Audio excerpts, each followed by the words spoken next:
সুস্থ থাকুন প্রতিদিন। পানি আমাদের জীবন। তবে এই পানি আমরা কিভাবে পান করছি এটা জানা কিন্তু অতীব জরুরি। পানি পান করার সঠিক নিয়ম হলো ধীরে ধীরে চুমুক দিয়ে পানি পান করা। ঢক ঢক করে পানি কখনোই পান করবেন না। আমরা অনেক সময় ব্যস্ততার কারণে পানির বোতল নিয়ে ঠিক এইভাবে আমরা ঢক ঢক করে পানি খাই।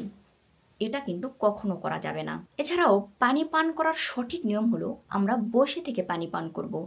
দাঁড়িয়ে থেকে কখনোই পানি পান করা যাবে না। পানি পান করার সঠিক নিয়ম ডান হাত দিয়ে। তবে আমাদের তো দুটো কিডনি, এই দুটো কিডনিকেই যদি সুস্থ রাখতে চাই তাহলে পানির গ্লাস দু হাতে ধরে আমরা পানি পান করব। কিভাবে করব আমি দেখিয়ে দিচ্ছি। আমি এখানে 1 গ্লাস পানি নিয়েছি। গ্লাসটি আমরা দু হাত দিয়ে ধরব।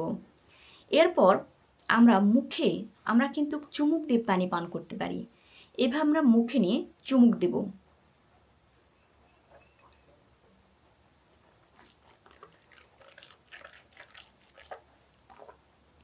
এভাবে প্রথম ধাপ।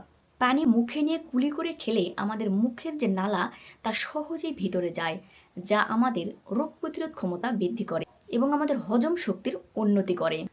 এরপর দ্বিতীয় ধাপে আবারও আমরা এভাবে পানি নিয়ে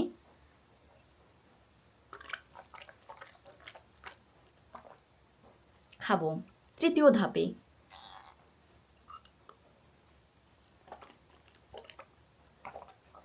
এভাবে 3 ধাপে আমরা পানি খাওয়ার চেষ্টা করব।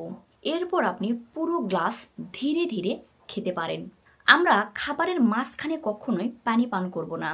খাবারের পূর্বেই পানি পান করে তারপর খাবার খাবো এবং খাবার খাওয়ার 30 থেকে 40 মিনিট পরেই পানি পান করব। আপনি যখন পানি খাবেন আপনার পানির গ্লাসে যেন আপনার নিঃশ্বাস না পড়ে, এদিকে অবশ্যই খেয়াল রাখবেন। কেননা আমাদের নিঃশ্বাসে কিন্তু বিষক্রিয়া আছে, যা পানিতে পড়লে আমাদের শরীরে ক্ষতি হতে পারে। এছাড়াও আমরা যখনই পানি পান করব, বিশেষ করে সকালে ঘুম থেকে উঠেই আমরা উষ্ণ গরম পানি পান করার চেষ্টা করব। তবে এতে যদি সামান্য একটু লেবুর রস দিয়ে পান করতে পারি তাহলে আরও উপকার মিলবে। আরও উপকার পেতে চাই তাহলে একটু আপেল সিডার ভিনেগার মিশিয়ে পানি পান করতে পারেন। তবে অবশ্যই একটি দিনে একবার খাওয়ার চেষ্টা করবেন। এভাবে যদি আপনি এই নিয়মগুলো মেনে পানি পান করতে পারেন, গ্যারান্টি আপনার কখনো বড় ধরনের কোনো সমস্যা বা অসুস্থতা আপনার শরীরে দেখা দেবে না। ধন্যবাদ সকলকে।